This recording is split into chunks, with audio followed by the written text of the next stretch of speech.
कैसे हमारे लिए कहे फंडामेंटल चाहिए, उसको डॉक्टर भीमराव अंबेडकर ने महसूस किया। बैरिस्टर थे और मैंने पढ़ा है कि वो हर समाज और हर मजहब के नॉलेज को हासिल किए हुए थे।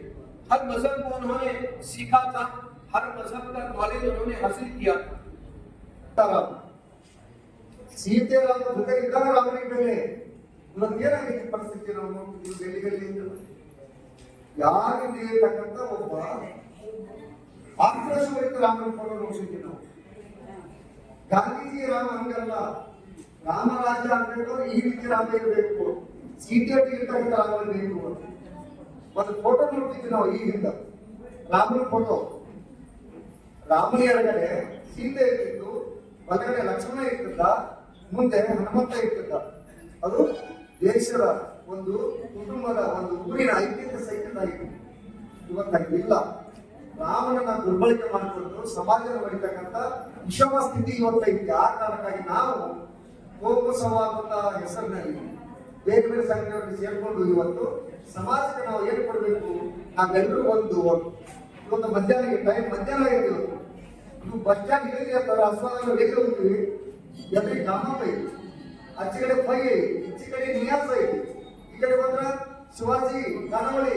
ನಾವು ಏನು ಬೇಕಾದ್ರೆ ಹೋಗ್ತೀವಿ, ನಮ್ಗೆ ಯಾವ್ದು ಬೇಕು ನಮಗೊಂದು ಸ್ವಾತಂತ್ರ್ಯ ಐತಿ.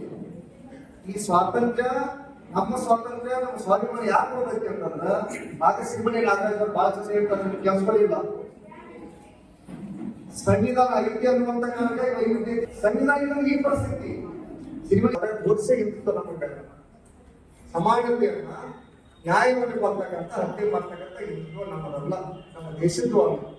ಆ ಕಾರಣಕ್ಕಾಗಿ ನಾವಿವತ್ತು ಸಂವಿಧಾನವನ್ನು ರಕ್ಷಣೆ ಮಾಡಬೇಕು. ಯಾಕಂದ್ರೆ ಪ್ರಶ್ನೆ ಮಾಡುವ ಮನೋಭಾವನೆಯನ್ನ ನಾವೆಲ್ಲರೂ ಕಳ್ಕೊಂಡ್ಬಿಡಾಕತ್ತೀವಿ. ಇದು ಯಾಕೆ ನಿನ್ನೆಲ್ಲ ಕೇಳ್ತಾ ಇಲ್ಲ ನಾವು ಯಾರು? ಯಾಕೆ ನಿಮ್ಮನ್ನ ಉದ್ದೇಶಿಸಿ ಹೇಳ್ತಾ ಇರ್ತದಂತೆ ಅಂತಂದ್ರೆ, ಯಾವ ದೇಶದಲ್ಲಿ ಮಹಿಳೆಯರಿಗೆ ಗೌರವ ಸಿಗುವುದಿಲ್ಲೋ, ಮಹಿಳೆಯರ ಸ್ಥಾನಮಾನಕ್ಕೆ ಗೌರವವಿಲ್ಲವೋ, ಮಹಿಳೆಯರಿಗೆ ಹಕ್ಕುಗಳನ್ನು ಕೊಡುವುದಿಲ್ವೋ, ಅಂತ ಅಧಿಕಾರ ಸಿಗದಿದ್ದಂತ ಒಂದು ಸಂಸತ್ನಲ್ಲಿ ನಾನು ಇರೋದಿಲ್ಲ ಅಂತೇಳಿ ಆ ಪದವಿಗೆ ರಾಜೀನಾಮೆ ಕೊಟ್ಟು ಬಂದಂತ ಏಕೈಕ ವ್ಯಕ್ತಿ ಹೆಣ್ಮಕ್ಕಳ ಸಲುವಾಗಿ ಯಾರಾದ್ರೂ ಇದ್ರೆ ಅದು ಡಾಕ್ಟರ್ ಬಾಬಾ ಸಾಹೇಬ್ ಅಂಬೇಡ್ಕರ್ ಅವರು. ಏಕ ಸಂಸ್ಕೃತಿಯ ದೇಶ ಅಲ್ಲ.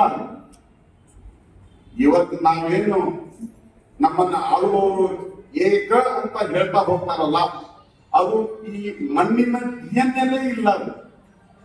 ಬಹುತ್ವವನ್ನ ಹೊಂದಿರುವಂತಹ ಇಡೀ ಇಂಡಿಯಾದ ಬದುಕನ್ನ ಕಂಡುಕೊಂಡಂತ, ಅದನ್ನ ಅರ್ಥೈಸಿಕೊಂಡಂತ, ಅದನ್ನ ಒಳಗಡೆ ಕಣಕಣಗಳನ್ನು, ರಕ್ತದ ಕಣಕಣಗಳಲ್ಲೂ ಆಹ್ವಾನಿಸಿಕೊಂಡಂತ ಬಾಪೂಜಿ ಅದರ ಒಂದು ಯೋಜನೆಗೆ ಒಳಗಾಗಿ ಒಂದು ನಿರಂತರ ಇಡೀ ಜಗತ್ತೇ ಬೆರಗಾಗುವ ನಿಟ್ಟಿನಲ್ಲಿ ಅವರು ಒಂದು ಅಹಿಂಸಾತ್ಮಕ ಚಳವಳಿಯನ್ನ